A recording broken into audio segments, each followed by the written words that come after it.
السلام علیکم کتونکو زه ستاسو ورور شهاب خان یم. دا وختي یو افسوسناک خبر ستاسو سره شریکو. بریکوټ علاقه د چرته چې د بریکوټ د پل د خوا نه د یو زنانه نه ګاډی بې قابو شوی دی او ښکته غورځېدلی دی. د دغې واقعې د نورو تفصیلاتو دپاره موږ رابطه کړې ده د ریسکیو 1122 ترجمان نیاز خان سره. نیاز خان ډېره مننه. دا راته ووایي چې دا ګاډی ښکته څنګه وغورځېدو، دې کې څوک ناست ول او څه نقصان پکې جاني شوی دی که نه؟ دغه تفصیلات را سره شریک کړئ.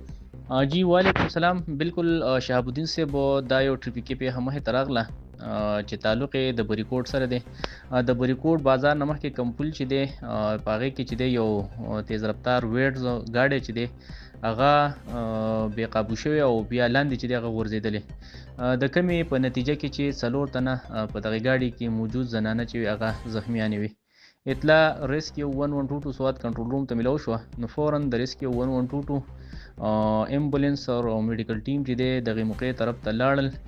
دغې حادثه کې چې کومې زخمیانې زنانه وي هغې ته یې په موقع باندې ابتدایي طبي امداد ورکړو او د هغې نه وروسته چې دی هغه بیا نږدې کوم هسپتال چې دی بریکوټ سیول هسپتال ته چې دی منتقل کړی شوي. دغه ګاډی کې ټوټل 4 تنه زنانه وي چې تعلق یې د کوټې سره و او دغه ګاډي کې چې دی په خپله زنانه ډرایو کوو کوم چې د حادثې ښکار شوي او دغه کې چې دی څومره زخمیانو هغې ته په موقع باندې ابتدایي طبي امداد ورکړی شوی او د بریکوټ هسپتال ته چې دی منتقل کړی شوی دی.